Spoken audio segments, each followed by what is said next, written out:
Hello ladies and gentlemen, it's Mike here at Game From Scratch, and today we are looking at what is possibly the easiest game engine I have seen yet that still has some capabilities. Now there's some easier things out there like Scratch Junior, but this comes really close, and I actually was playing around with it for a while and I was just having fun. So even as an experienced developer, this is a fun little toy to play with, but if you're sitting at home right now, maybe you've got some kids that aren't able to go to school and you want to get them involved in a game programming project or something, this is a great option. And what we're looking at is Microsoft's MakeCode, and this is actually a whole ecosystem. There's a whole bunch of different options, versions you can download and work with locally, different programs and so on. But what we're going to actually look at today is Arcade. And Arcade runs directly in your browser. I'm just going to go ahead, I'll fire that up. Don't worry, I'll link all the appropriate links down below. But this is as easy as it gets. You'll notice I am not actually I'm not actually doing anything here. I'm literally just going to the website. I don't have to log in or do anything like that. Just come in here and say, new project. Name my project, awesome game, dude. All right, there we go. We're going to go ahead and create the project, and that is how you get started. Now, this is a really simple interface. If you've ever used almost any of these visual programming languages, obviously Stencil and, oh, I said it earlier, what's the one? MIT Scratch. That's where this programming interface comes from. And there's a reason for it working. It's very simple to work with. So here, see over here, you've got your virtual computer. Now, the coolest thing here is there's also a number of devices in the ecosystem. So you come over here and I can actually select my hardware and we can download for these real world devices. Some of these are like $30 or $20, or some of these are projects that you could create out of, you know, IKEA projects or cardboard boxes or so on. So there's even the kind of the process that you can create this stuff from, you know, scratch, make the hardware side a project as well, or you can use something like a BrainPad or a MuBit or whatever. Some of these things, I looked at a few of them, they're like 20 or $30. So if you're looking for a machine to run on, that is your option. Or of course you can run it entirely in the browser up here like what we're seeing right now. So you're in your coding interface over here. Your blocks are being put together here. Very straightforward. This is basically, if you've ever done any game programming, the heart of every game program is like the event lifecycle, the game loop. So you got things like when something starts, when it executes, and when it closes. And you kind of handle things like input and so on. And we're going to look at the very, very basics of creating a game here. So really, we've got our code already in place. It starts with one block. It's for on starting. And on start, what we're going to do is go ahead and draw a sprite. So we're going to create my sprite, set my sprite to this sprite of kind player. All right, that works for me. And we'll drop that in. If it fits, it goes there. And that's kind of as simple as it gets. Now we're going to have to define a couple of things. So my sprite, we'll go to that. That's the name of a variable. We could change that out by going into the variables, but no, my sprite predefined for us works for me. Now I'm going to come in here and we can either come in and create a sprite. So if I wanted to, I could, you know, start drawing the integrated sprite tools, my lovely pink sprite, or I can go over here to the gallery and pick something. So that's what I'm going to do. I'm going to pick this duck. Wait a minute. Here, let me cancel out. I don't want that to be my sprite. Let me pick a different sprite. I don't know how to clear it. All right, you know what? I'll stay with my purple duck. All right, so here we go. We got a purplish duck that we just created there. It is now of type player, and you notice it immediately showed up here on screen. So now we're going to do something for our game logic. So we're going to game, and you see here we got a bunch more updates. Now, as I mentioned, we have things like game update. This is the heart of a game loop. This happens every time the game runs, over and over and over again until the game ends. And we can bring that guy out. Now, you notice there was other options here, so we could do it actually on every half a second or 3 seconds, 5 seconds, or whatever. We could have that code run there, or we could do until we lose and so on. So this is really kind of teaching you the basics of programming. It really is. So now we're in the on update. We've got our sprite there. Let's go back to sprites and we'll see. So we got my sprite defined as a variable. So we're going to say change my sprite's x by 0. All right, that'll work for me. I'll drop that in there. Now we can change that 0 out to a 1. And now immediately our guy starts executing. Okay, that's really cool. We've got a sprite animating on screen, going off the side.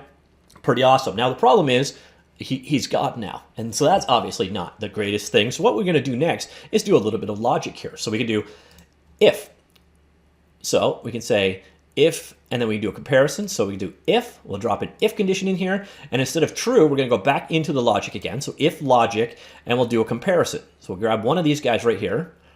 So that guy right there, and we'll drop that into the true criteria. So again, if it fits, it's the right thing. And now we've got, on the left-hand side, we've got a variable there. Obviously, that's not what we want to go with. What we want to do is get our sprite's position. So go back here to the sprite, and then we'll go ahead and say we want the sprite X.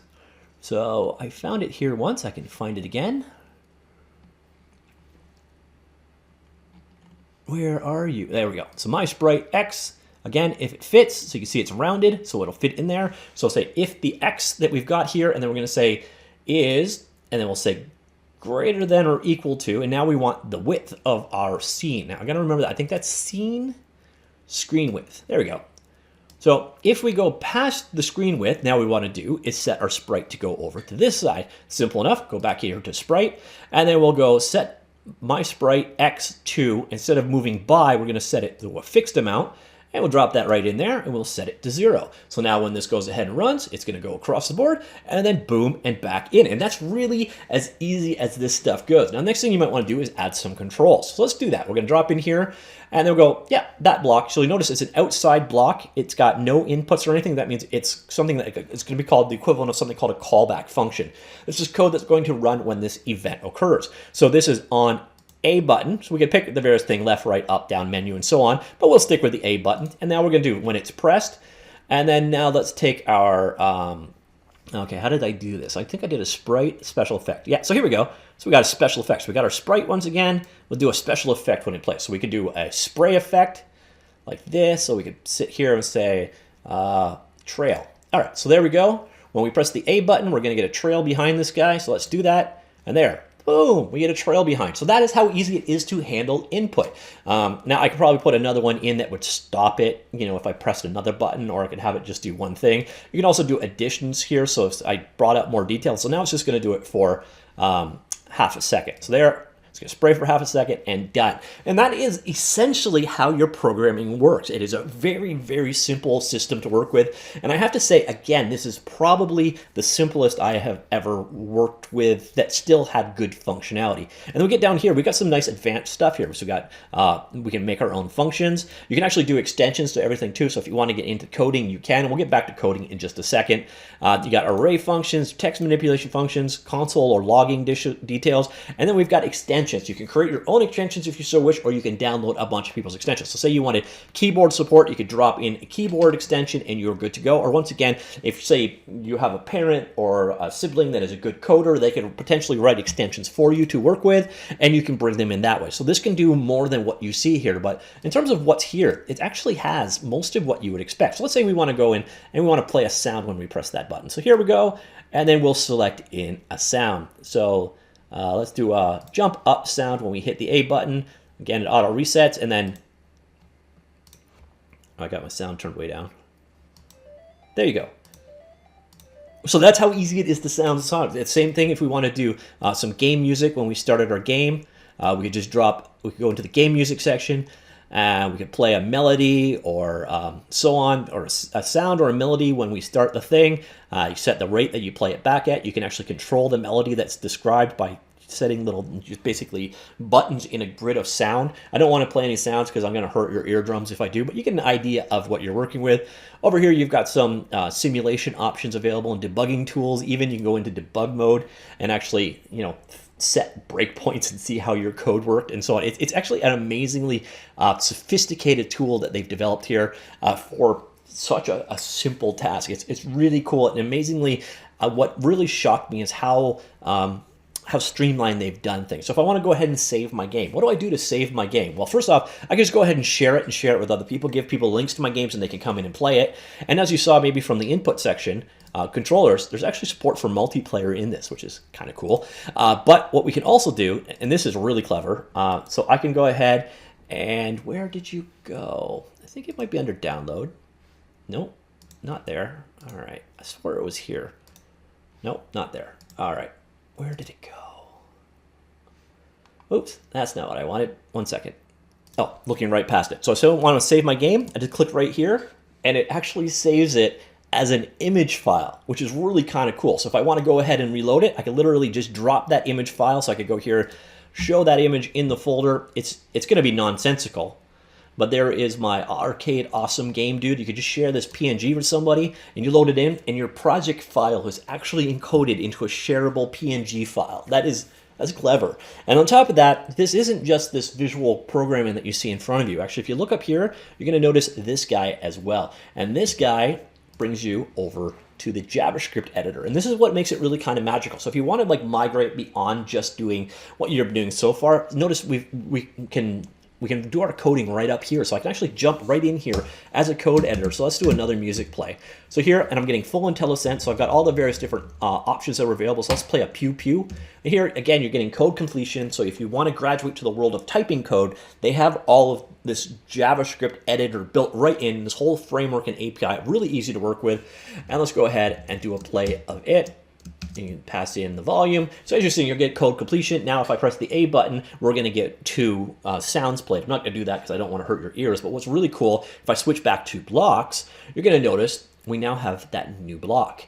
So that block we just added in code, automatically comes out in a block form. And if I go ahead, I take that guy out, and then boom, my code is gone. So it's actually writing the code on the fly. So if you want to migrate, again, between, you want to start using JavaScript more and less of this visual scripting system, you've got that option, and it will, allow you to go back and forth.